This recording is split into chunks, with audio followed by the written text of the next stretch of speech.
I knew theoretically you could be a white Muslim, but where I grew up, I've never seen a white Muslim person.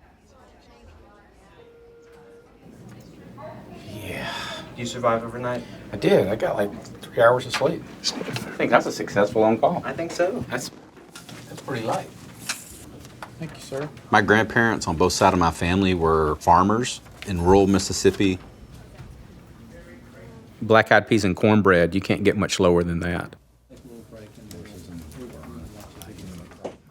I definitely went through a lot of phases of being unaware of injustice and then seeing injustice, but not knowing how to process that. I'm probably the only person here whose grandfather taught them how to tie a noose. Guide us, O God, on the straight path, the path of those who are not lost along the way. We ask you to be with us as we go out on the floor today and serve your people. In chaplaincy, you get some really, really life or death situations. We get people flown in from all over the state who have been in car wrecks, they've been shot. Any trauma that comes in, the chaplain has to go to with all the doctors. Going into patients' rooms, when I kind of found out I'm not the Muslim chaplain that sees Muslims, I'm the chaplain. I'm scared these people are going to kick me out of the room. Hey, I'm Shane from the chaplain's office. It helps, I think, being a Muslim that walks in with a Southern accent and can talk about deer hunting and getting in a tree stand. I kind of got pretty secure in that before all the Trump stuff started happening. Hey. People in North Carolina have yelled out of the car at my wife, "Go back to where you came from." And my wife's about 5 foot tall, but she stopped in the middle of the street and why didn't they get out of the car? You know, what a bunch of cowards. 3 men to drive by a lady with some kids and yell that out of the car. My wife's way tougher than me, you know, and braver. Oh, yeah, because he was like, the pink bow tie. Mom was so excited to see snow. It doesn't snow in Indonesia. That's the first time. Because then in the power- Mississippi, there was no snow. Yeah. I first met my husband. We were talking about Indonesia. I feel like if I was American, they probably would call me redneck, you know, because I was coming from such a kind of redneck kind of lifestyle, I guess, you know, simple, you know, like my family work in the field and grow their own food. Yeah. This was when he was running the taxidermy supply company, my grandfather's taxidermy supply company. Of course, you know, you have some bad days and good days.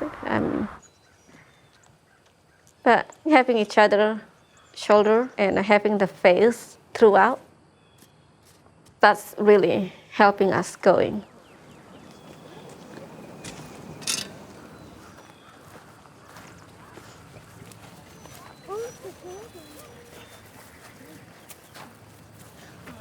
Bobby, what does that say? Let them be with your prophet in the garden.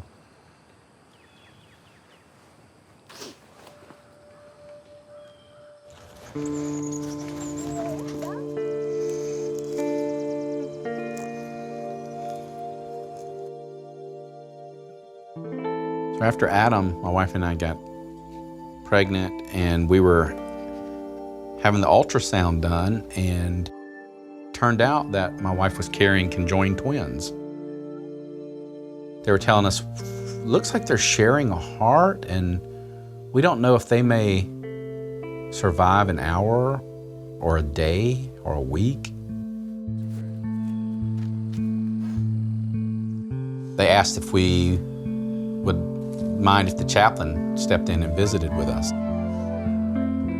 That was my exposure to what a chaplain was.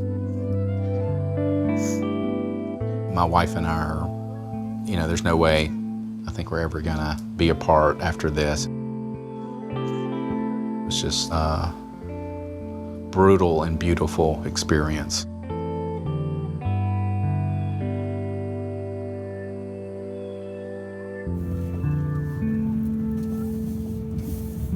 Yeah, we're here at your grandpa's house. He comes up to me and he says, son, back when I was your age, we ate in the house and went to the bathroom in the yard. Now we're eating in the yard and going to the bathroom in the house. He gave me some antique money. This was used by the Confederate States, and this one was when the states... I was the first generation of my family to go to an integrated school. I didn't have black friends growing up, African-American friends growing up, until I got in high school.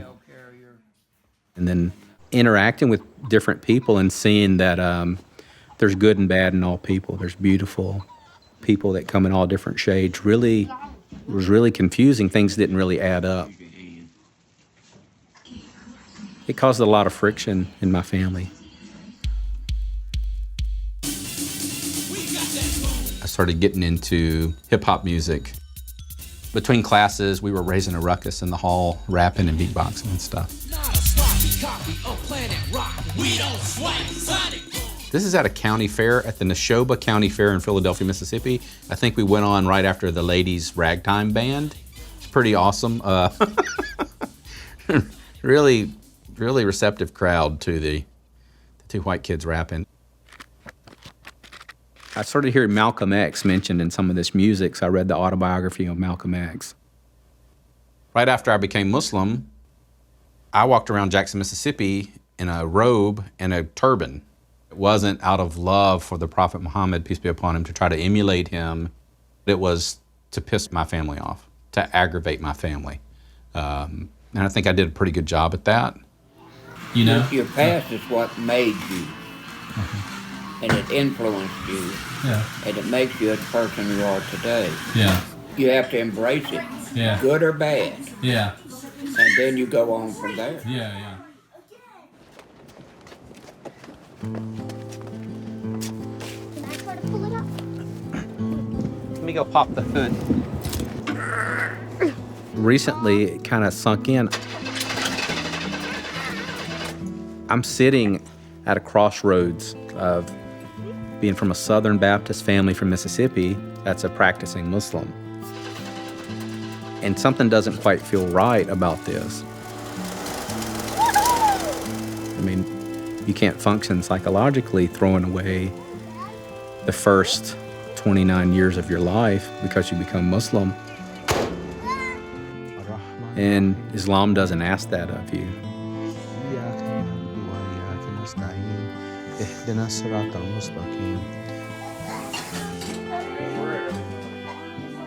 Southern hospitality and Islamic generosity, they blend perfectly. The Andy Griffith Show, that's a good example of everything I aspire to be as a Muslim. Just look at the Andy Griffith Show. Like hard work and believing in God and honoring your family. And people that are rednecks, redneck doesn't mean something negative. That's a badge of honor.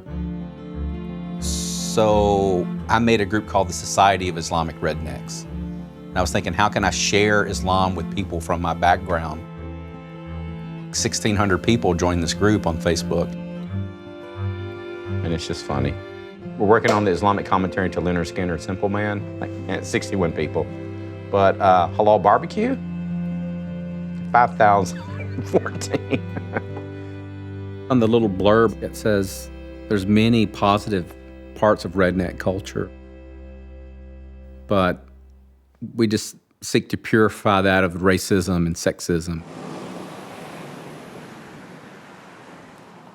I was very concerned about how people of color would respond to that, but the criticism I've got has been from white people. I still have mixed emotions about it. Hey, assalamu alaikum. How are you? Shane, nice to see you. And so I've asked different people of color that are scholars what they think about that. Good to see you too. Hey, assalamu alaikum. And it's an important conversation to have. This narrative of reconciling whiteness, trying to purge whiteness of some of the more pernicious parts, and being Muslim, is common across the spectrum of white folks, from Southern white folks to Northeastern white folks. You know, but see, the thing about being white, as I'm sure you know better than I do, anything you do that connotes even slightly some exclusivity is, you know. Well, that's why I was thinking to transition from like the Islamic redneck to Southern hospitality. Okay. To open it up, like working on like Southern Hospitality Islamic Center. I gotta take a picture of the shit. My wife's gonna love this. Got this car already. Brothers have retained more of their humanity than. But I thought. Being white, you have the luxury, you can kind of pretend racism doesn't exist. But I think in our souls, we know something's not right and we're not at ease. So, our brother Shane is going to tell you something.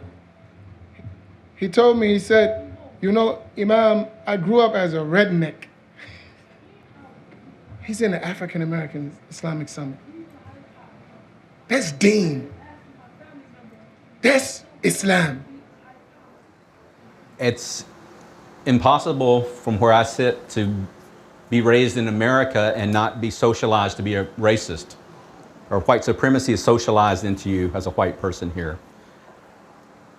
Allah made us this way, and if we've participated in something that's unjust, we need to turn back to Allah, make tawbah, apologize, and then stand up for what's right. And what part of your culture do you keep, and what parts of your culture do you purify and you let go of, such as racism and sexism?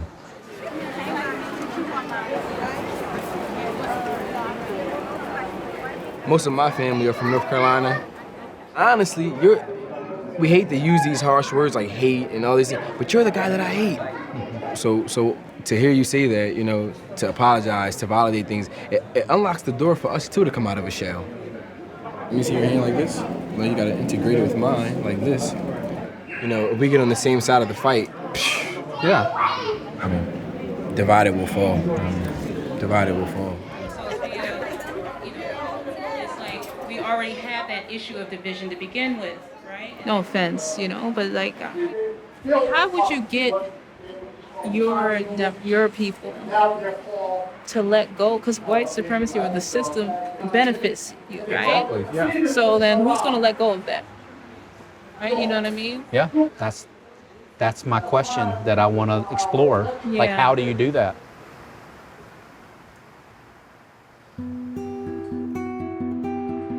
We can make a contribution to standing up for justice. Someone was asking me about this, well, what would motivate white people to do that? Because you don't really have anything to gain. You're just going to give away your privilege, but I'm thinking you gain your humanity by doing that. You're true to your soul, that you don't brutalize other human beings.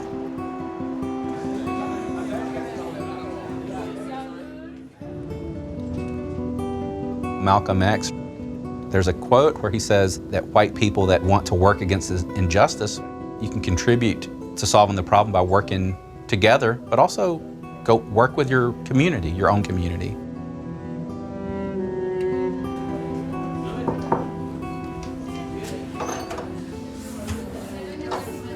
Hey guys. Like even having to consider you having a quadruple bypass. You know, our daughter wrote him a letter just listing all the things that she still needed him for. You know, to chase the boys away and teach her how to drive the truck on a real road instead of just little back roads. And right. Can you totally purify that term redneck? I'm not sure, but it's interesting to have that conversation. And I think it definitely kind of sets the stage for people to understand you can keep your identity. You just have to let go of the things that transgress other people's rights. Yeah, because if you get bumped Friday. I'm trying. I'm a work in progress. I'm gonna miss not getting to come see y'all. You know. I like you. You've been around. You've been really good to us. Well, you have an open invitation to Roxborough. Okay, cool. Absolutely. Come see us. I appreciate all the thoughts and prayers.